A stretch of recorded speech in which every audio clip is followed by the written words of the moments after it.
Flow, l'actu de demain. Bonjour Philippine. Bonjour Guillaume. Bienvenue chez Flow. Merci beaucoup. Alors chez Flow, on va à la rencontre d'experts, d'entrepreneurs qui remettent en question le monde d'aujourd'hui et qui proposent quelque chose de nouveau pour repenser le monde de demain. Donc je suis très content de te recevoir aujourd'hui. C'est adorable, c'est moi qui suis Bienvenue. contente d'être là. Merci d'avoir accepté. Alors Philippine, on a plein de choses à dire sur toi. Tu es entrepreneur depuis tes 15 ans.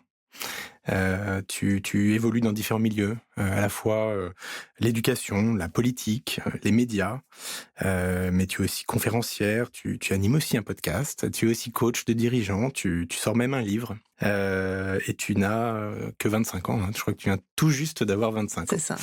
Donc, est-ce que tu peux nous dire qui tu es et ce qui t'anime ? Oh, c'est une vaste question, ça. Merci pour cette présentation, déjà.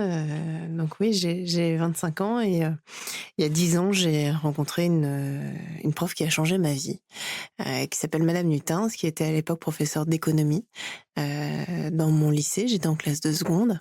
Et cette professeure d'économie arrive en classe et nous dit les enfants, aujourd'hui, cette année, en tout cas, je vais vous proposer de vous enseigner l'économie, les principes fondamentaux de la gestion d'une entreprise. Ok. Non pas de manière habituelle et comme j'ai fait ces 20 dernières années en tant qu'enseignante, c'est-à-dire avec des élèves assis derrière une table et sur une chaise.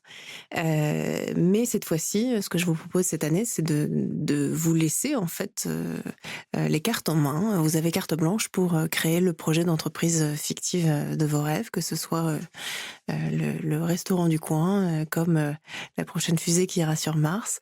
Vous avez carte blanche. Ah ouais, génial. Donc génial ici, mais moi j'ai trouvé ça génial parce que quelques mois plus tôt, j'avais passé un trimestre en Angleterre où j'ai découvert une pédagogie très axée sur le développement de la créativité des élèves. Ouais, bien sûr. Et j'avais adoré ça. Et quand je suis retournée en France, j'étais pas en dépression, mais en tout cas, je me disais, mince, cette pédagogie, en ce qu'elle me manquait beaucoup. Tu avais une dynamique, effectivement, que tu voulais retrouver. Tout à fait. Et là, elle t'offre cette opportunité incroyable. Et moi, j'ai trouvé Professeur ça qui te dit, génial. on va faire quelque chose que j'ai jamais fait. Mais ouais. On va innover, on va expérimenter. C'est extraordinaire. Exactement. Elle nous dit, il n'y a pas de notes, il n'y a pas d'appréciation dans le bulletin. En plus. En plus. Et donc, je cherche un projet à développer. Et c'est en rentrant chez moi un soir, après le lycée, que je tombe sur un reportage qui parle de l'histoire de Charles. Charles, c'est un enfant qui a 9 ans, qui, comme tous les jours, se rend à l'école en bus scolaire, sauf que ce jour-là, Charles n'arrive pas à l'école. En fait, Charles s'était endormi dans le véhicule. Le conducteur du bus ne s'était pas rendu compte, en garant le véhicule au terminus, qu'il y avait encore un enfant dans le bus. Et surtout, la journaliste dans le reportage que j'ai regardé disait, le problème, c'est pas tant que le conducteur du bus n'ait pas vérifié qu'il y avait encore un enfant dans le véhicule, c'est que les professeurs de Charles n'avaient pas fait l'appel en classe. S'ils avaient fait l'appel, tout de suite, les parents auraient été prévenus de l'absence de l'enfant. Pourquoi ils ne faisaient pas l'appel à l'époque ? Parce que le cahier d'appel était en papier, c'est un outil chronophage, souvent qui se trouve à l'autre bout de l'établissement scolaire. Et donc, la journaliste, dans son reportage, se posait la question en disant, mais c'est quand même fou, il n'y a personne qui a inventé un outil numérique qui puisse permettre aux enseignants de faire l'appel de manière digitale, simple, et que toutes ces informations, en fait, elles renforcent la communication entre les parents, les élèves et les enseignants. Et donc, je suis là, je cherche un projet d'entreprise fictive et je vais voir Madame Nutins, ma prof d'éco, et je lui dis, en fait, si ça n'existe pas, voilà, c'est un petit projet sur lequel j'aimerais bien bosser. Et puis, on développe ça pendant l'année, et puis très rapidement, ça devient une entreprise réelle et qui me fera vibrer pendant 5 ans. Ça, c'est incroyable. Donc, un outil digital qui permet de faire l'appel, mais au-delà de ça, ensuite, de connecter l'information auprès de tous les professeurs, le proviseur. Exactement. On a commencé par ce projet de cahier d'appel, et très rapidement, quelques mois plus tard seulement, on est en novembre 2015, les attentats de Paris, et mon lycée reçoit des menaces à caractère terroriste, comme d'autres lycées en France à ce moment-là. Et ma chef d'établissement m'appelle en disant, Philippine, je pense que tu pourrais adapter ton système de cahier d'appel pour faire en sorte que si jamais il se passe quoi que ce soit dans notre établissement, comme dans d'autres établissements scolaires en France, on puisse gérer quelque part une situation d'urgence par une solution numérique. Savoir où sont les élèves, est-ce qu'ils vont bien, et ensuite que ces informations, elles remontent non pas comme le cahier d'appel à la direction de l'établissement, mais cette fois-ci directement aux forces de l'ordre ou aux pompiers pour leur permettre d'intervenir rapidement. Et À l'époque, la pression était immense, mais on ne pouvait pas imaginer qu'il pouvait se passer un truc pareil dans une école. Et en fait, l'histoire nous l'a montré. Il y a eu Samuel Paty, il y a eu Bien Dominique sûr. Bernard, etc. Ouais, bien sûr. Malheureusement, le projet a un peu changé pour devenir une Mmh. solution de renforcement de la sécurité des enfants, de formation aussi aux gestes de premier secours. Et puis plus largement, une solution par la suite, un peu comme les badges en entreprise, tu vois, les outils numériques qu'on mettait à disposition des élèves et des enseignants leur permettaient d'entrer et de sortir de l'établissement scolaire, de payer en cantine et en cafétéria, d'emprunter des livres à la bibliothèque. Ouais, ouais, Euh, c'est voilà, génial. Mais donc, parce que au début, il y avait le projet. ouais, Donc, de ta prof d'éco. Donc, tu as mené ce projet. Je crois même que tu as été récompensé. Tu as tout eu à un prix fait. en fin d'année. Voilà. Mais là, tu avais développé cette appli, pas encore. Non, Ou à c'était ce un projet moment-là, encore théorique. tout à fait. Bah, Donc le c'est brief, la... c'était entreprise fictive. Ouais, c'est ça. Donc, il y avait un PowerPoint, on avait fait des designs. Moi, je Ok. savais pas coder à l'époque, donc on Ouais. avait fait un POC, mais rien de plus. Ok. Et très rapidement, donc on gagne le petit concours de fin d'année de présentation du business Félicitations. plan. Merci. Donc ça, c'était sympa. Et puis, bah, en fait, fin d'année seconde, je pars en fin d'année en vacances. Je mets le projet dans un carton en me disant les 2 prochaines années, de toute façon, il va falloir que tu bosses sur ton bac, sur Hmm. ton orientation, etc. Donc, Ouais, ça y est, c'était fait. c'était fait. C'était une super aventure. J'ai trouvé ça génial, mais voilà. Et Et en donc, c'est ta fait, directrice qui te rappelle, suite aux attentats, en disant, en fait, il faut que ça devienne une réalité. exactement. Non seulement elle me rappelle, et puis très rapidement, je suis en parallèle, quelque part, à quelques semaines près, appelée, ils m'ont contactée par l'un des dirigeants d'Apple Europe, qui m'écrit, Ah qui ouais, me fait un mail et qui me dit: Philippine, j'ai entendu parler de votre projet, j'ai entendu dire que vous avez gagné un petit la concours. classe. Je suis à Londres en ce moment, si vous voulez, vous passez cette semaine pour nous présenter votre projet, on a des trucs à vous proposer. Et donc j'ai mis toutes mes économies à l'époque, j'avais 15 ans, hein, C'est fou. dans un billet d'Eurostar qui m'a coûté une blinde, mais j'y suis allée et je crois que c'était le meilleur investissement que j'ai fait de ma vie parce Ouais. que je suis allée le rencontrer et il a dit bon bah voilà, il faut passer d'un projet fictif à une entreprise réelle et on est prêt chez Apple à vous accompagner de quelque manière que ce soit. Alors Apple n'investit pas dans des entreprises, surtout quand Ok. à cette époque-là rien n'était vraiment développé, mais le concept les intéressait. Donc ça a été une aide technologique, une aide sur la communication aussi, stratégique aussi. C'est fou, C'était ça. énorme parce que moi 15 balais Oui, non, jamais, mais tu vois. c'est incroyable. Et eux, Donc ça faisait du sens par rapport à leur stratégie. ça faisait du sens parce qu'à l'époque, on utilisait une technologie qui maintenant est un peu has-been, mais qu'on a tous embarqué sur nos téléphones, qui est le Bluetooth 4.0. Mhm. Maintenant, il y a des versions bien plus évoluées, mais surtout, cette technologie, on l'utilisait avec ce qui s'appelle maintenant les AirTags d'Apple. Bien sûr. Mais à l'époque, on travaillait sur une version confidentielle, en fait, et beaucoup plus novatrice à l'époque, puisque maintenant les AirTags ont été développés, mais à l'époque, c'était vraiment un système qui était en train de se mettre en place et d'être inventé. Et donc, on travaillait avec eux sur une version confidentielle, quelque part, des AirTags, dont on n'avait même pas le nom. Mhm. D'accord. Et on mettait à disposition, si tu veux, ces AirTags Ouais, pas mal, pas auprès mal. des élèves. Ouais, Voilà, super intéressant. Et donc là, ça devient une réalité. Donc ça s'appelle New School. tout à fait. Et ça devient une boîte de tech donc, que tu lances à 15 ans. Et Quoi. voilà, Voilà. c'est ça. Alors, s'ensuit les rendez-vous avec des avocats Ouais. qui comprennent pas, en fait, parce qu'ils n'ont jamais vraiment été confrontés à une gamine de 16 ans qui vient avec ses parents pour monter sa boîte. Donc, justement, on peut pas monter une boîte. Enfin, en tout cas, à l'époque, on pouvait pas monter une boîte quand on a 16 ans, Ah ouais. à moins d'être émancipé. C'était pas mon souhait. Ok. Donc, Donc, premier j'ai... obstacle, Premier obstacle. un peu jeune. Voilà, et puis qui s'est finalement très facilement débloqué parce que la seule condition pour que je monte ma boîte, c'était que mes parents soient tous les deux associés, que tes représentants légaux soient dans la boîte, donc il n'y avait pas de sujet. Donc tu montes une boîte avec tes parents. Avec mes parents, et du coup ça a été aussi une super aventure familiale parce que mon père bossait à l'époque dans l'innovation et ma mère était prof, et donc je pense que Donc ils sont impliqués. Ah oui, en plus, c'est vraiment... ça fait un petit bébé ouais. de l'innovation et de la complètement. tech. Ouais, c'est dans le milieu de l'éducation, c'est parfait. Voilà, c'est parfait.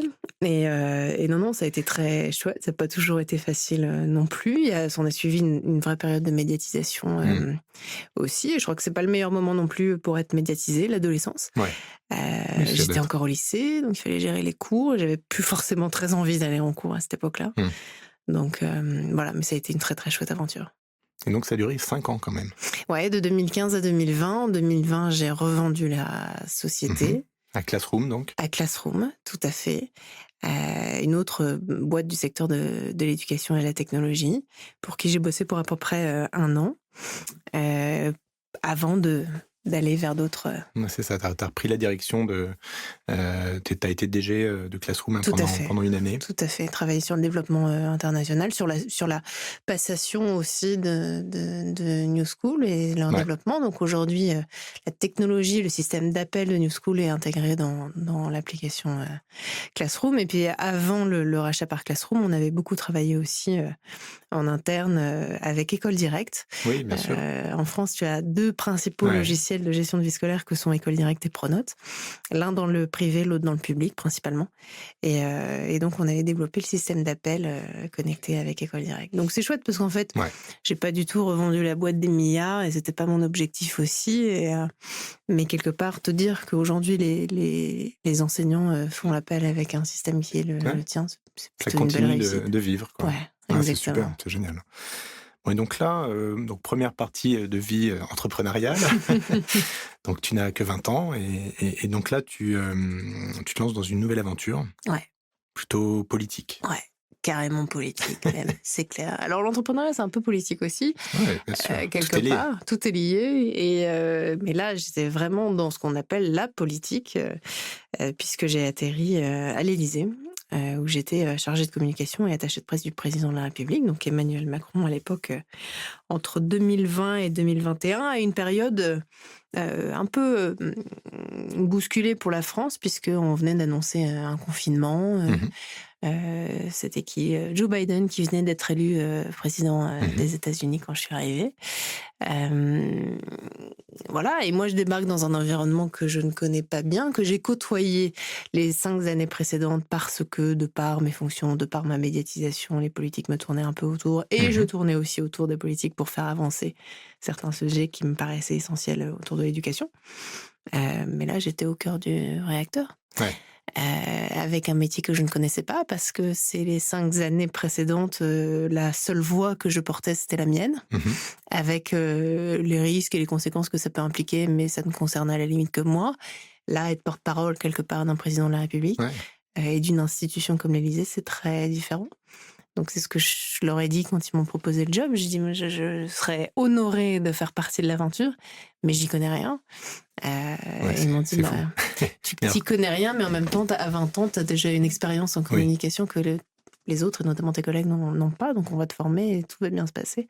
Et ça, cette confiance qu'on m'a faite au sommet de l'État, je trouve que c'est un gage C'est de assez extraordinaire. Ouais. confiance. Ouais. Mais comment t'es arrivé là alors? Donc c'est eux qui t'ont contacté ou... J'ai quitté Classroom en mai 2020 et je me suis rendu compte à ce moment-là que je ne m'étais jamais posé la question de ce que je voulais faire de ma vie. Parce qu'en fait, la question de l'orientation, très rapidement, donc à 15 ans, j'ai monté ma boîte. J'étais embarquée pendant 5 ans dans cette entreprise. En parallèle, j'ai fait des études à Londres en sciences et politiques de l'éducation, ce qui est loi et réforme pédagogique. Mais j'ai enchaîné avec Classroom et puis je me retrouve là en me disant « Ah bah merde, je me suis jamais posé la question. Qu'est-ce que je veux faire ?» Et cette expérience entrepreneuriale m'a appris quelque part, enfin en tout cas a fait naître en moi un vrai désir de continuer sur ces sujets de communication, médias, relations presse, dans lequel je me suis trouvée je crois une passion, un vrai intérêt et puis une certaine, pas expertise parce que je crois qu'on n'est jamais expert vraiment d'un sujet, mais en tout cas, voilà, j'avais des compétences et des connaissanses et donc je me retrouve, voilà, là en me disant: «Qu'est-ce que je vais faire de ma vie ?» Je ne savais pas. Et donc, je décide de partir en vacances. Dans la vie, et tu le sais, d'un Faire un entrepreneur, petit break. voilà, un petit break, ça fait jamais de mal et ça faisait longtemps que ça m'était pas arrivé. Et donc je pars en vacances, à la plage et j'achète de la grande littérature française, j'achète Paris Match. Ah, bien sûr, Bien sûr. la base. Et Paris Match, dans ce numéro, en tout cas à l'époque, c'était consacré à la campagne européenne de Macron, dans lequel il présentait ses plus proches collaborateurs et conseillers. dont une certaine Anne-Sophie, qui était à l'époque sa conseillère communication internationale. Et je te jure, comme une gamine qui dit à ses parents, je veux devenir dentiste ou chanteuse, ou Mhm. moi, j'ai dit à mes parents qui étaient à côté de moi sur la plage, j'ai dit en fait, je veux avoir un parcours comme Anne-Sophie, quoi. D'accord. Ou je veux travailler avec Anne-Sophie. Et Elle t'a inspiré, c'était quoi. un rôle modèle et Ouais. j'en avais jamais vraiment eu à l'époque.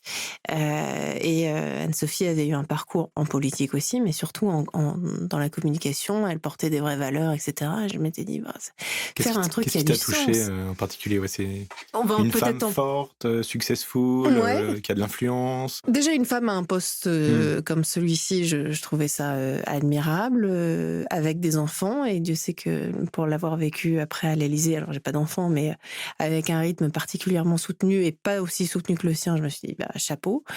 Hmm. Et puis, effectivement, la communication pour moi, c'est quand on communique bien et quand on fait les choses bien dans ce domaine, c'est parce qu'on les fait parce qu'elles ont du sens, c'est parce qu'on porte des Hmm. valeurs aussi.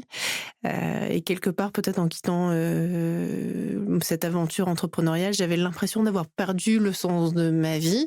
Et donc, il fallait que je retrouve justement ce fameux sens. Je voyais, je crois, dans le parcours d'Anne-Sophie, Hmm. bah, quelque chose qui avait du sens. Mettre la communication au service d'un sens, Ouais. de quelque chose, voilà, avec des valeurs, avec une profondeur, etc. Et donc, sur la plage, j'en parle à mes parents et mon père me dit, bah écoute, de toute façon, là, tu cherches un job, donc écris-lui. Pourquoi pas à l'Élysée? C'est ça. Bien sûr. Écris-lui. En tout cas, enfin, mon père me dit, écris-lui non pas pour chercher un job, mais pour échanger avec elle, parce que de toute façon, ses Hmm. conseils et son parcours Super. seraient absolument passionnants. Donc, voilà.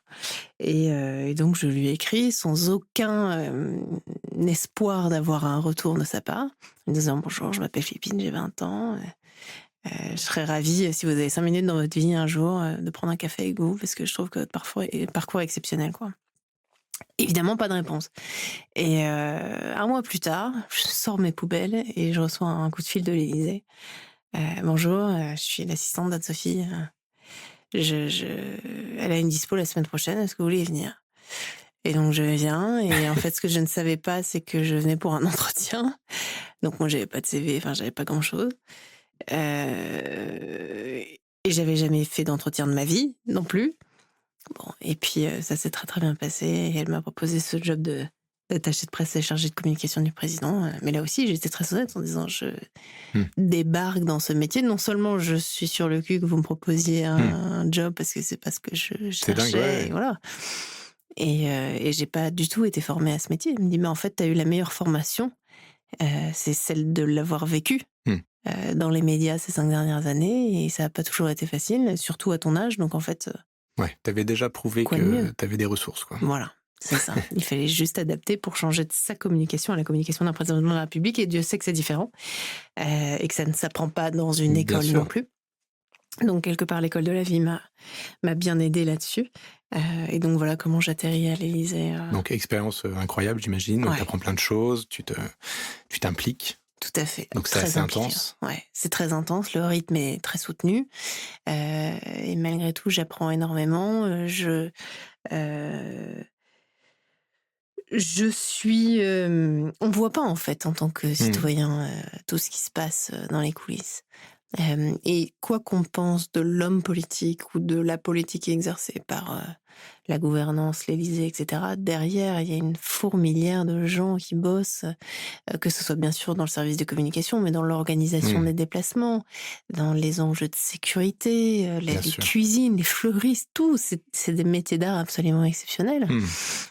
Et moi, j'ai beaucoup aimé aussi rencontrer justement ces gens de l'ombre Hmm. qui travaillent au service de la présidence, au service de la France, quelque part. On donne pas notre corps et on risque pas sa vie tous les jours, mais c'est une autre forme d'engagement qui, moi, m'a beaucoup plu. Ouais. Et donc ensuite, une nouvelle vie qui va commencer Encore. après cette expérience, plutôt dans l'univers des médias. Donc pas complètement éloigné de la communication et de ce que tu as pu faire à l'Élysée, mais tu sautes encore un cap pour aller plus dans l'univers médias, télé et Oui, bientôt radio. Donc c'est comment se ça. fait encore ce changement, cette mutation? En fait, au cœur de mon parcours a toujours été donc cet enjeu de communication, sans forcément m'en rendre compte au début quand j'étais entrepreneur, mais je passais aussi ma vie sur les plateaux télé, un peu comme Ouais. ici en tant qu'interviewée. Mmh. Le changement a été fait effectivement il y a 2 ans maintenant, quand je suis passée de l'autre côté du plateau en tant qu'intervieweuse, que journaliste, que présentatrice. Ces 10 dernières années, au cours de mon parcours, j'ai été amenée à donner des conférences, des formations en entreprise sur les enjeux du leadership, de la communication et puis pour parler de mon parcours aussi, Mmh. avec tous les enseignements que j'en retire. Et ces conférences m'ont ensuite amenée complètement par hasard, il y a 3 ans, heu, à, être contactée par Vivatech pour, animer leur journée grand public, l'une de leurs scènes qui s'appelle le Pitch Studio. Heu et je leur ai dit: «Avec plaisir», mais moi ça fait presque 10 ans qu'on travaille ensemble et ça fait 10 ans qu'on travaille sur un format de conférence. L'animation, j'ai jamais fait, c'est un métier, Ouais. je suis pas journaliste. «Non mais il y a aucun problème, on a besoin de ton énergie». Bon, OK, et c'était 6 heures d'animation en direct, sans pause. Quand même, Autant dire que je un suis petit sortie de marathon. là, j'ai cru que j'allais avoir les pieds les pieds devant, et j'ai adoré. Et en sortant de scène, heu, je reçois un SMS de quelqu'un que j'avais croisé dans ma vie, d'avant, dans le secteur de l'éducation, qui me dit: «Écoute Philippine, je sais pas si tu es au courant, mais je gère aussi une chaîne de télévision qui s'appelle School TV, spécialisée en éducation. Je sais ton expertise, et ta passion pour les enjeux d'éducation. Ce que je ne savais pas, c'est que tu étais capable d'animer une scène. On pense en interne que du coup, tu es capable d'animer une émission télé.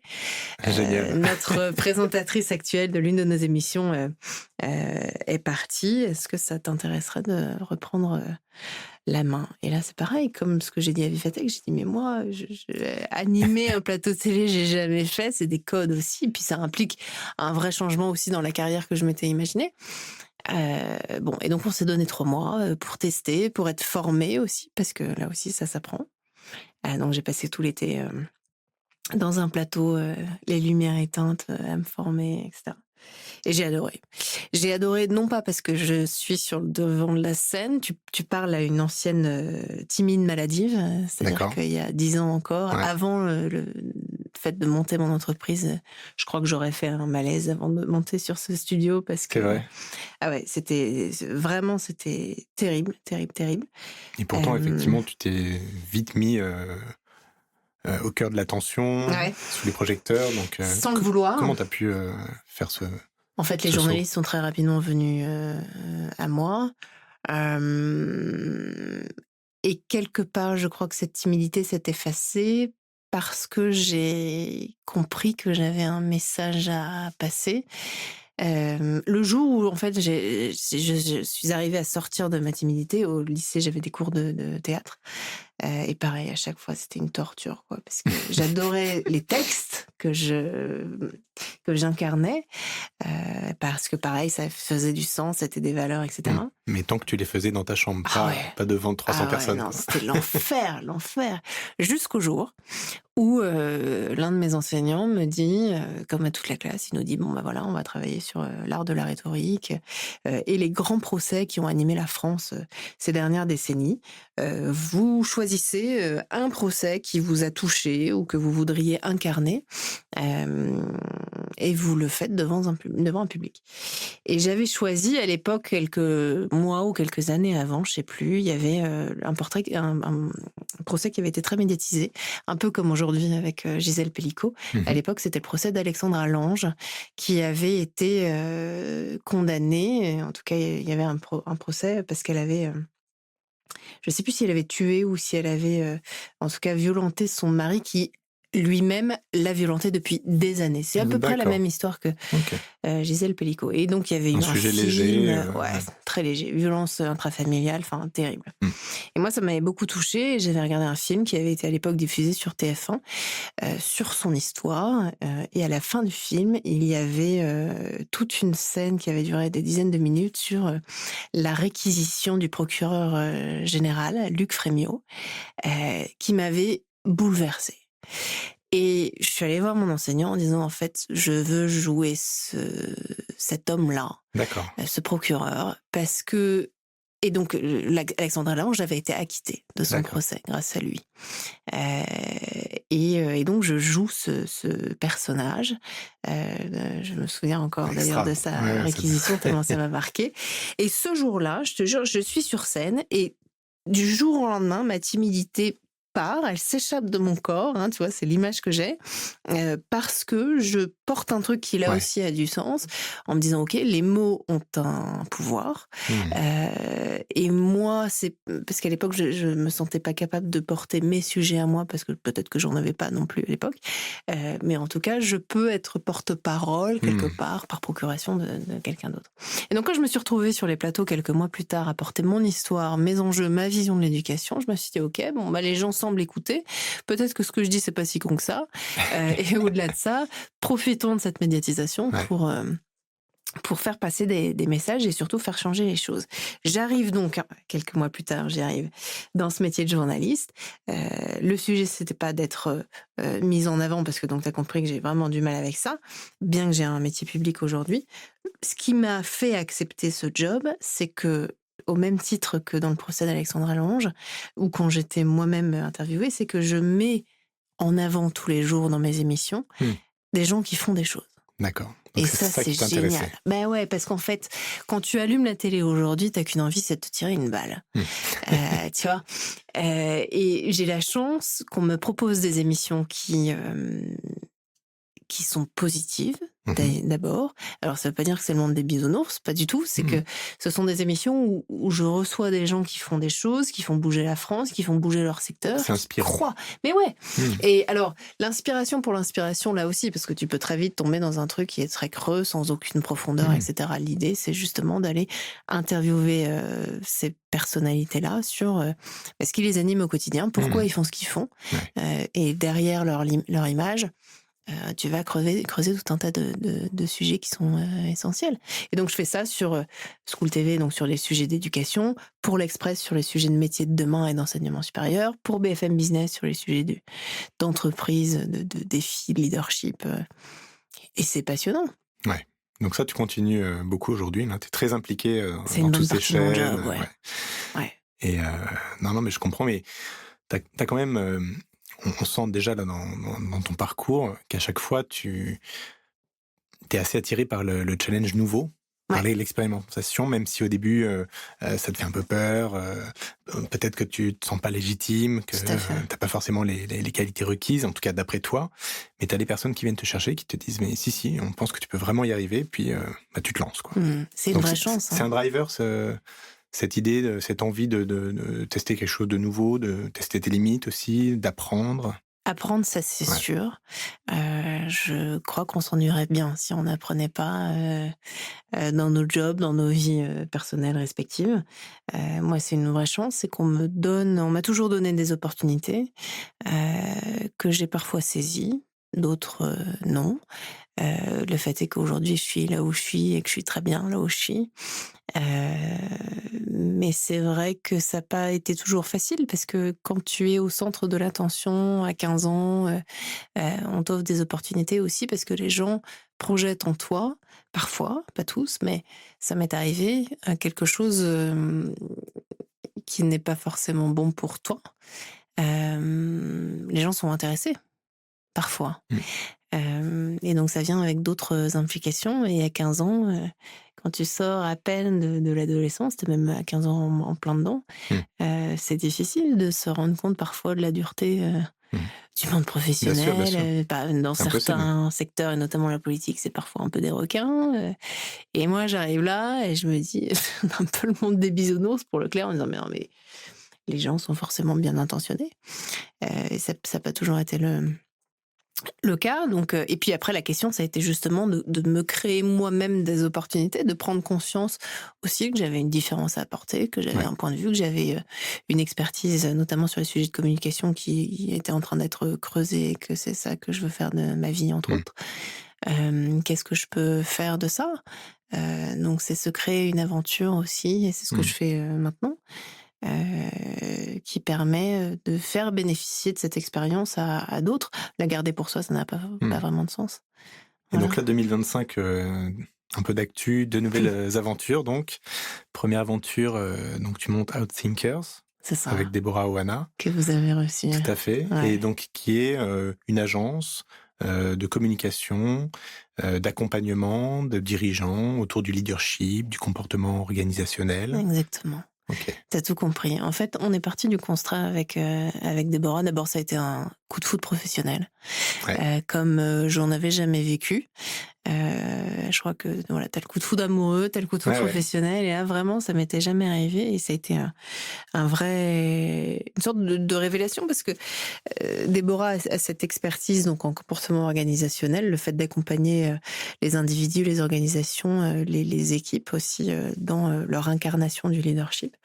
Heu, elle accompagne de nombreux dirigeants et enfin voilà, elle est venue vous parler, elle le dit bien mieux que moi et on est partis du constat toutes les 2 qu'on avait la même vision du leadership et de l'entreprise d'aujourd'hui OK. et de demain. Donc c'est des valeurs communes qui vous a réunis à la Exactement, base. OK. exactement et qu'en fait le leadership s'il est pas incarné, si tu Mmh. veux et si, l'entreprise, elle peut avoir toutes les valeurs, elle peut, avoir toutes les ambitions du monde, les meilleures Mmh. volontés du monde, si ça n'est pas incarné, à la fois si toi tu n'y crois Ouais. pas en tant que leader Authentique. Ouais. authentique Mmh. et si derrière tu ne le diffuses pas à tes équipes, et au monde, que ce soit en interne ou en externe, ben, en fait, ouais, tu peux être un leader mais qui ne rayonne pas, et tu peux être une entreprise, la meilleure Mmh. entreprise du monde qui fait le plus grand chiffre d'affaires du monde ou qui a le plus d'impact, mais les gens ne le savent pas.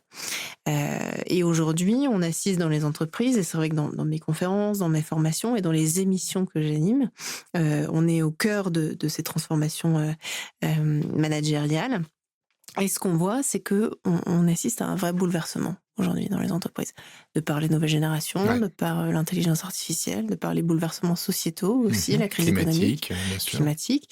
Cette quête de sens qui, tu l'auras compris, on va peut-être en parler, est au cœur Bien de sûr. mon parcours, elle est aussi au cœur des entreprises aujourd'hui. Ouais.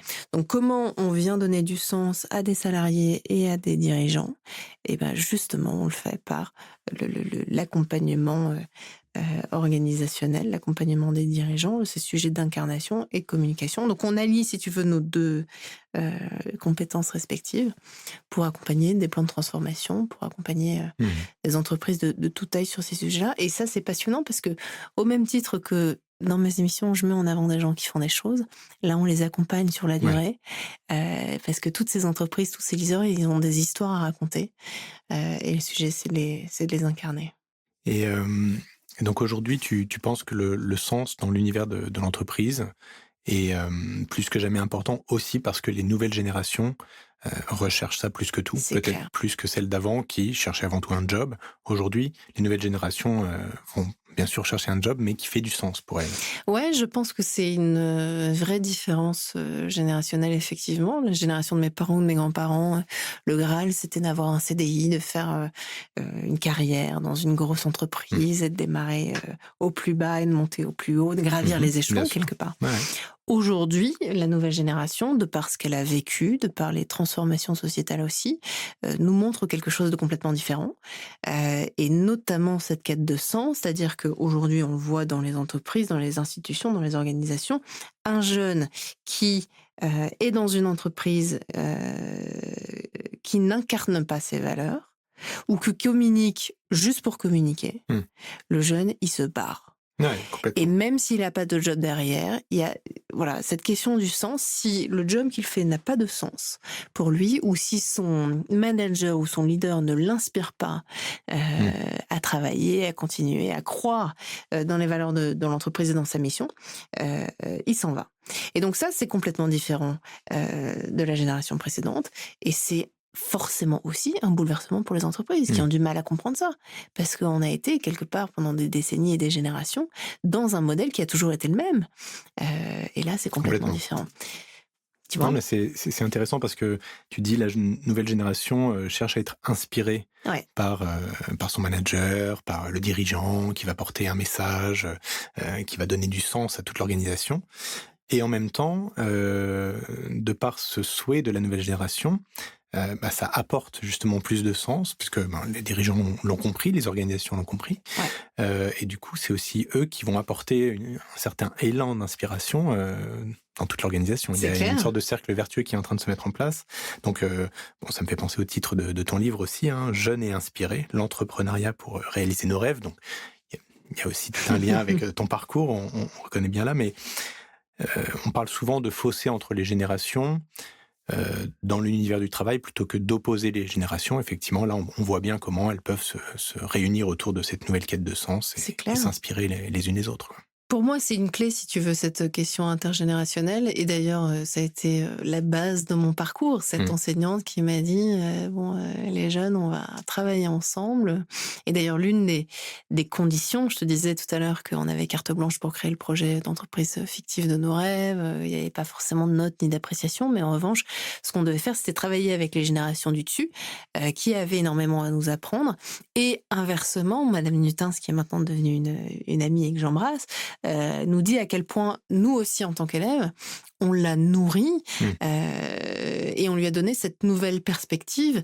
Montaigne disait dans ses essais à l'époque que le savoir était descendant et qu'il prenait cette métaphore en disant l'enseignement, l'éducation, c'est comme les enfants sont des oies qu'on gave, on en gave le foie avec du savoir. Et en fait, franchement, entre les essais de Montaigne et aujourd'hui, j'ai pas l'impression qu'il y ait beaucoup de choses qui aient changé dans Mmh. l'éducation, tu vois.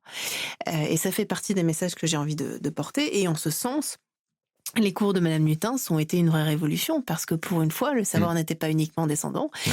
et que cette question intergénérationnelle, elle nous a fait comprendre, nous, en tant que jeunes aussi, et certainement du côté des enseignants, que ça pouvait être dans les deux Mmh. sens. Et c'est le message que je porte aujourd'hui en entreprise. Ouais. C'est qu'on a, d'ailleurs, les nouvelles générations, quand je les reçois sur mes plateaux, elles nous disent, nous, on en a marre parce que c'est toujours les vieux qui parlent des jeunes. Et c'est pas faux. Les jeunes, on les entend pas vraiment. Ouais, Ou ouais. alors, quand on les entend, c'est parce qu'il y a des trucs qui vont mal, c'est parce qu'il y a des manifs, Mmh. etc. Mais ces jeunes, ils apportent bien sûr un bouleversement dans la société, mais ils ont aussi un impact positif et des choses. Cette question, je crois, des valeurs, par exemple, et de l'incarnation d'un sens dans une entreprise, j'en ai fait ma spécificité, un sujet que j'ai envie de creuser auprès des entreprises. C'est, je crois que c'est sain Mmh. pour une boîte d'incarner des valeurs. Oui. Hein, je crois que c'est sain pour une boîte À partir du d'avoir une moment où c'est mission. fait de façon authentique, quoi. Tout à fait. Si c'est Là, pour c'est tout le coller, sujet. 4 valeurs, bidons, Ah, c'est clair. Et c'est ce que va chercher, pour revenir sur mmh. Outlinkers, Déborah, c'est aller chercher chez le dirigeant euh, justement cette authenticité que trop souvent Mmh. les jeunes aujourd'hui Ouais. ne retrouvent pas chez leur manager et leur leader.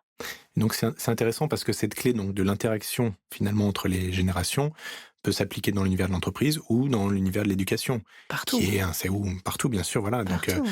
qui est un secteur qui, on sent qu'il y a besoin d'évoluer comme tu le disais, qu'il y a Mm, il y a mm. beaucoup d'enjeux autour de l'éducation en ce moment, on en parle beaucoup comme toujours. Donc toi, tu penses que c'est une des clés, quoi? Un peu C'est plus d'interaction ah entre, ouais. les professeurs et les élèves, quoi. Plus de Complètement. dynamique. Je pense que, alors, là, on pourrait faire 14 heures de podcast sur C'est l'éducation, ce parti. serait pas assez, Top c'est chrono. parti. Mais c'est vrai qu'il y a plein d'enjeux. D'abord, il y a effectivement, et on en parle souvent, la valorisation des enseignants. Je trouve que pour moi, c'est l'un, si ce n'est le plus beau métier du monde, la Mmh. transmission du savoir. Moi, personnellement, j'adore ça aussi, et je trouve que voilà, c'est absolument noble. Et d'ailleurs, à l'époque, pour revenir sur le Moyen-Âge, tu auras compris, j'aime beaucoup l'histoire de l'éducation aussi. À l'époque, au Moyen-Âge, c'est les druides qui transmettaient le savoir dans les forêts. Ça paraît un peu trivial comme ça, mais c'était exactement comme ça que c'était fait. Le savoir était oral. Ouais. Il se transmettait de génération en génération comme des histoires. Aujourd'hui, les gamins, ils adorent quand ils vont se coucher qu'on leur raconte des histoires. Quelque part, l'histoire, le storytelling, ça fait aussi partie de mon parcours. Et cette transmission du savoir, pour moi, ouais, elle est essentielle. Elle est essentielle aussi en entreprise. Elle est au cœur de mon parcours. Dans l'éducation, je trouve que cette transmission du savoir, elle est aussi à réinventer. La place de l'oral, par Mmh. exemple. Si c'était autant le cas au Moyen-Âge, qu'est-ce qu'on a fait pour qu'aujourd'hui tout soit écrit? et que les gamins, quand ils se retrouvent en entreprise ou à faire un exposé ou une conférence, une présentation, en fait, ils soient complètement démunis parce Mmh. qu'on ne les forme pas. C'est vrai. Tu vois, on a maintenant l'épreuve du grand oral, Oui, mais c'est mais c'est une épreuve et quelque part c'est les pas enseignants, quotidien. ben ouais, c'est pas quotidien et c'est pas au cœur, ça peut pas juste être une épreuve. Donc je pense que la question de la valorisation des enseignants, la question de l'oral, des interactions, la question de la confiance aussi des jeunes en eux et en les autres. Et puis je pense qu'il faut revoir, quelque part la pédagogie. Enfin, je te dis, moi je suis partie, à l'étranger, très tôt, où j'ai découvert, l'épanouissement des élèves, pas du tout dans un modèle où l'enfant est roi, parce qu'il y a rien de pire, je crois, mais le modèle anglo-saxon ou le modèle scandinave, nous apprend, énormément sur le bien-être de l'enfant pour son épanouissement personnel, et on le voit dans nos vies à tous. Quand on est bien Mmh. dans nos vies, généralement le reste va bien et notamment la vie professionnelle. Les gamins, ils ont, des rythmes aussi. Ils commencent à 8 heures du mat, ils terminent à 17-18 heures. Derrière, ils font 2 heures de devoirs, puis après ils font du sport, puis après ils C'est clair. tu vois? Et en fait, ils ont pas le temps pour vivre, Ouais. ni pour faire du sport, ni pour, l'addiction aux écrans. Enfin, il y a tellement de sujets dans l'éducation. Mais quelque part, l'éducation pour moi, et c'est pour ça, je crois que j'y suis tellement attachée, au-delà du fait d'avoir une enseignante et une mère qui était prof. Qu'est-ce que j'ai dit? Une mère et une grand-mère, pardon, qui était enseignante. Donc forcément, ça vient de quelque part, mais j'ai l'habitude de dire qu'en fait, la base de toutes ces sociétés, d'abord, c'est le pain. C'est-à-dire que si les gens ont à bouffer, Mmh. ils ne s'entretuent pas. Ouais. Mais derrière, pour construire une société, pour vivre dans le respect notamment, ils ont besoin d'être éduqués. Donc c'est la base aussi de toute société. Et si t'as pas une éducation qui roule, Ouais. avec des principes qui sont la base en Ouais. fait de tout, bah ouais, derrière, tu vois, des années, des décennies plus tard, chez ces enfants devenus adultes et dans toutes les strates de la société, de vrais sujets. Et je crois que les sujets que rencontre notre société Mmh. aujourd'hui, qui sont graves, euh, je veux pas plomber l'ambiance, mais je crois qu'il y a vraiment des trucs qui ne vont pas. Bah quelque part, si on démarrait à la base, dès le Mmh. plus jeune âge, et notamment par l'éducation, je crois qu'il y a quelques clés à Ouais. creuser de ce côté-là. Et après, il y a aussi la question qu'on peut se poser, c'est pourquoi s'arrêter si tôt, en fait? Pourquoi est-ce qu'on est séquentiel? Il y a l'éducation jusqu'à tes 18, 20, 25 ans, en fonction, puis après tu bosses. Ouais. Et pourquoi ça continue pas? On voit bien aujourd'hui qu'il y a de plus en plus de personnes qui, à un moment, arrivent dans une impasse professionnelle, qui ont Tout à fait. besoin de retrouver du sens et de faire une reconversion. Ouais. Donc là aussi, il y a un accompagnement. Je pense que ça fait partie aussi des missions avec Outsinkers que vous allez pouvoir aussi développer. Comment accompagner quelqu'un dans son cursus et puis dans son évolution personnelle et donc dans sa formation pour lui permettre soit de continuer à faire ce qu'il fait, mais en accumulant les dernières technologies, l'intelligence artificielle, continuant à se former, C'est vrai. soit se permettre un écart, une reconversion et accompagner le changement, quoi. Je suis tout à fait d'accord. Accompagner le changement, c'est exactement ça. Le changement, qu'il soit personnel, qu'il soit professionnel. De quelque manière que ce soit, il y a plein de manières de le faire, mais c'est ce qu'on essaye de faire en tout cas avec Déborah. C'est ce que j'essaye de faire aussi. Et ce qui a été au cœur de mon parcours, le changement, tu vois. Enfin, je veux dire, Mm. j'ai changé de job 10 fois ces 10 dernières années. Bon, à chaque fois, je me suis remise en question, je me suis formée aussi. Je crois que ça devient essentiel. Ces carrières linéaires dont on parlait tout à l'heure, elles n'existeront Mm. plus. Et peut-être qu'elles n'existent pas vraiment aujourd'hui. Ce qui est sûr, c'est que euh, je crois en tout cas, parce que je l'ai vécu, il faut pas avoir honte de changer de parcours et de redémarrer de zéro et de n'y avoir peur, parce que quelque part c'est comme ça aussi qu'on s'améliore, c'est en apprenant, en se formant, etc. Souvent on me pose la question, on dit mais t'as eu 1000 vies déjà et t'as fait 1000 choses complètement différentes, et c'est vrai. Ils me disent mais comment tu t'y retrouves, qu'est-ce que tu veux faire ces 10 prochaines années? Je dis je sais pas, parce que si tu m'avais posé la question il y a 10 ans, jamais j'aurais pu te dire Ouais. qu'aujourd'hui je serais dans Flow à raconter mon histoire. Et Personne donc, ne t'aurait cru. non, personne m'aurait cru, et moi non plus d'ailleurs. Donc, je ne sais pas du tout de quoi l'avenir est fait. Ce qui est sûr, c'est que le changement, moi, je trouve ça génial, et que l'accompagner, donner confiance aussi à ces gens-là pour voir quelles sont leurs forces et qu'est-ce qui fait sens pour eux. C'est essentiel. C'était au cœur de mon parcours et je trouve ça génial de pouvoir toucher à plein de trucs, quoi. Et alors l'entrepreneuriat, donc toi, tu es vraiment un exemple extraordinaire, mais assez unique finalement, où l'éducation a permis de lancer, d'accompagner une initiative entrepreneuriale. Ouais. Alors que là aussi, on pourrait se dire, bon, l'éducation devrait peut-être un peu plus permettre aux nouvelles générations d'ouvrir leurs ailes autour de l'entrepreneuriat. Mmh mh. Donc, comment est-ce qu'on pourrait orienter un petit peu plus, favoriser cet Aïe, aïe, aïe. entrepreneuriat, sachant que c'est pas forcément toujours évident non plus d'être entrepreneur en France. Non, Donc, il y a non, peut-être. ça c'est clair et puis ça se complique de plus en plus malheureusement. Hem Et d'un autre côté, on peut pas non plus demander tout à l'école. Hmm. Malgré cela, j'ai trouvé dans ces cours de Malamnutin, ces cours d'économie, une pédagogie et une manière de voir l'éducation, heu, absolument fantastique. Ça veut pas dire que tous les enseignants doivent être formés à l'entrepreneuriat et ils doivent tous, qu'ils soient profs d'éco ou quelle que soit leur matière, heu, enseigner, les principes fondamentaux de l'économie et de la gestion d'une entreprise à leurs élèves.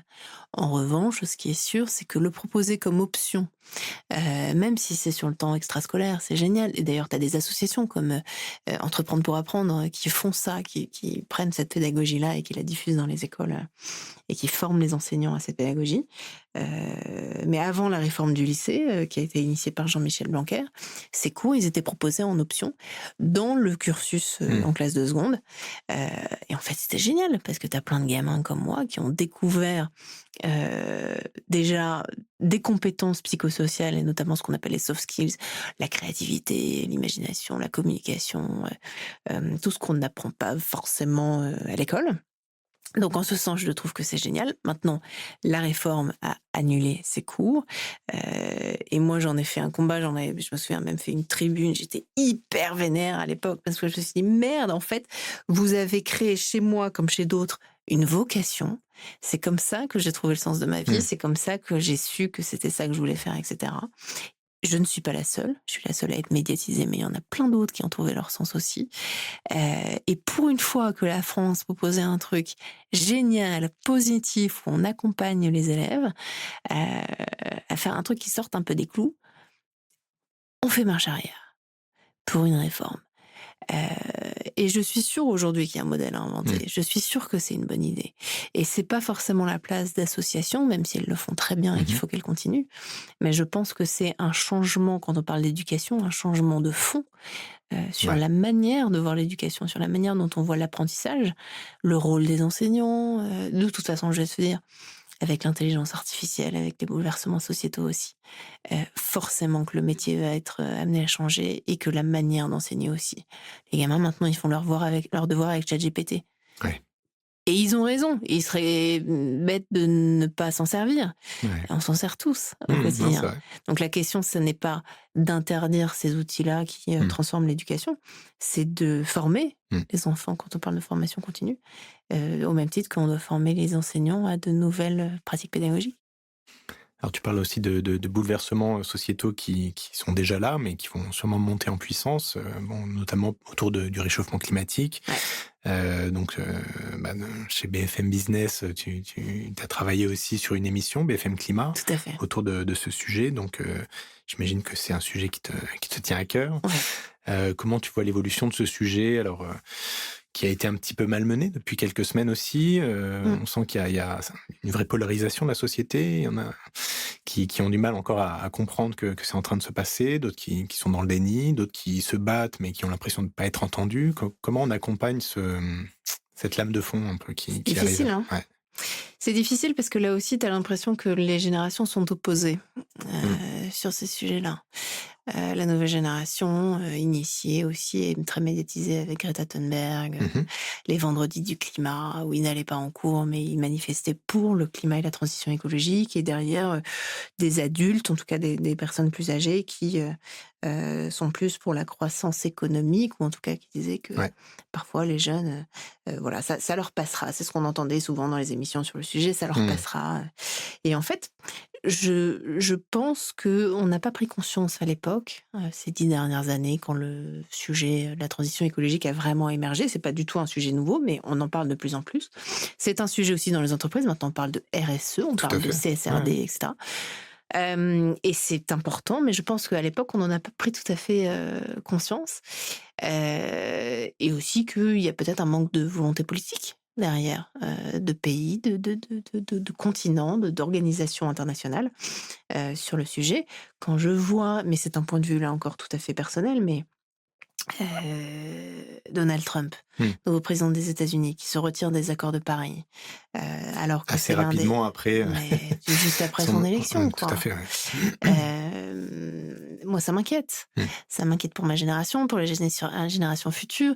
J'ai des amis qui ont entre 20 et 30 ans, qui se posent la question d'avoir des enfants ou pas, et je les comprends Mmh parce mh. que, quelle, terre on va laisser à nos enfants?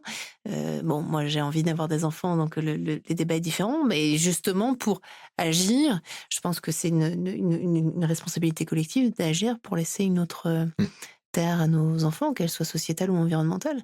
Donc ce sujet du climat m'intéresse aussi, bien que c'était pas du tout mon expertise par le passé, mais je crois que c'est un sujet générationnel. Et au-delà de ça, au-delà de la prise de conscience que j'ai en tant que jeune qui fait partie de cette génération qui est vraiment au cœur de ces enjeux, BFM Climat, qui est cette émission Ouais, que j'anime avec Thomas Asportas sur BFM Business, je me retrouve 2 fois par semaine en déplacement partout en France, au cœur d'entreprises, notamment principalement industrielles, euh, qui font face à des enjeux climatiques. mmh, Et en fait, c'est pas parce qu'elles sont industrielles qu'elles font face à des enjeux climatiques. Toutes les boîtes bien aujourd'hui, sûr. quel que soit le domaine, sont confrontées à ces défis. Et moi, mon job, c'est d'aller dans ces entreprises et de dire, OK, vous avez des difficultés, on va vous accompagner, on va vous mettre les meilleurs experts pour trouver des solutions. Et aussi, on va mettre en avant ce que vous avez fait. Mmh. Parce que sur ce sujet de transition écologique, il y a beaucoup de greenwashing. On dit, mais il y a encore tellement de trucs à faire, on va jamais s'en sortir. Et puis, il faudrait faire ça, ça, ça. Et puis, en fait, on voit que chaque année, COP après COP, Oui, les choses ne bougent pas ouais. tellement et qu'en Voire fait, ça se dégrade. ça se dégrade. Ou Franchement, même la l'avenir n'est pas hyper confiance positif. que les jeunes ou même que toutes les générations ont envers ces organismes qui se dégradent aussi, ouais. Exactement, exactement. Et ça, c'est inquiétant. Donc, le parti qu'on a pris avec BFM Business et la rédaction, c'est de dire, on va montrer aussi ce qui marche, ce qui Mmh. va bien. Et quand je te disais tout à l'heure que j'adore faire ce métier, Mmh. même s'il me coûte parce que j'ai du mal à me mettre en avant, mais c'est que on montre ce qui fonctionne. Mmh. Et il y a plein de trucs qui sont faits. Là, j'étais très récemment chez Renault, dans une boîte qui fabrique des sacs de transport, de logistique, etc. Enfin, toutes ces boîtes-là, elles ont forcément un impact écologique, comme toutes les Bien sûr. entreprises. Mais en même temps, il y a des solutions qui existent, donc mettons-les en avant parce que tout ne va pas mal. Tu as tout à fait raison. Sur ton site internet, j'ai bien aimé ta punchline: «Inspirer, transmettre et transformer». Je trouve que ça résume vraiment C'est vrai, parfaitement, ton parcours et puis, bah, c'est l'échange sympa. qu'on vient d'avoir. Donc finalement, comment changer le monde? Est-ce que c'est à travers, l'éducation, l'entrepreneuriat, la politique, les médias ou Tout. peut-être un cocktail savant? Un petit cocktail, un petit Virgin Mojito avec tout ça. C'est clair. Non, c'est une vraie question. Comment changer le monde après? Est-ce qu'on peut vraiment changer le monde de manière individuelle? Je crois que, et d'ailleurs, c'est l'une des phrases de mon livre. On ne change pas le monde seul. C'est une action collective, c'est une responsabilité collective. Et donc, mon job aujourd'hui, c'est aussi d'embarquer des gens dans cette Mmh. transformation. Changer le monde pour le meilleur, c'est ce que j'essaye de faire avec des valeurs, avec des choses dans lesquelles je crois. Tout a toujours été fait, en tout cas c'est une conviction, avec sens, avec intensité et profondeur. Heu, Parfois j'ai fait les mauvais choix, mais aujourd'hui je ne regrette rien parce que tout a toujours été fait avec justement beaucoup de cœur. Et Mmh. je crois que quand tu fais les choses avec le cœur, quoi que tu fasses, tu pas de regrets, quelle que soit la manière dont ça se termine. Et Ouais. tu vois? Donc quelque part, c'est ça qu'on essaye d'insuffler aujourd'hui, que j'essaye d'insuffler. J'espère que ce livre qui va donc sortir prochainement, pourra être l'occasion aussi d'insuffler ça à une nouvelle génération, et à leurs parents, parce que c'est important aussi de dire à celles et ceux qui nous écoutent, peut-être, qui sont plus ce public-là, de dire: «Mais croyez en vos enfants, insufflez aussi, chez eux, cet esprit de confiance parce qu'ils ont envie de changer le monde». Moi, par exemple, j'étais persuadée en arrivant à l'Élysée que c'était l'endroit sur terre Mmh. où tu pouvais changer le monde en France. Et non, Non, Non. pas si simple que ça. Eh non, c'est peut-être l'endroit où j'ai été le plus, pas bridée parce que c'est pas le cas, mais frustrée en tout cas, de me dire, j'ai plein de trucs à proposer et j'ai l'impression d'être au cœur du réacteur et j'y suis, mais en fait, je peux rien changer parce que c'est une telle machine. Là où j'ai eu le plus d'impact et où j'ai le plus eu l'impression d'avoir changé mon monde, c'était en tant qu'entrepreneur. Et aujourd'hui, dans l'accompagnement de ces entreprises, voilà, c'est apporter quelque chose de différent parce qu'on est tous différents. Voilà. Ben, merci beaucoup Philippine Merci d'être à venue toi. témoigner C'est trop de sympa. ton parcours, de tes différences et de nous avoir inspirés. Merci à toi de mettre autant de profils en avant qui sont différents et là aussi qui nous inspirent parce que ça fait du bien. Bravo. Tu reviens quand tu veux. Merci. Bon courage pour la suite et à très bientôt. Merci Guillaume. Merci, ciao.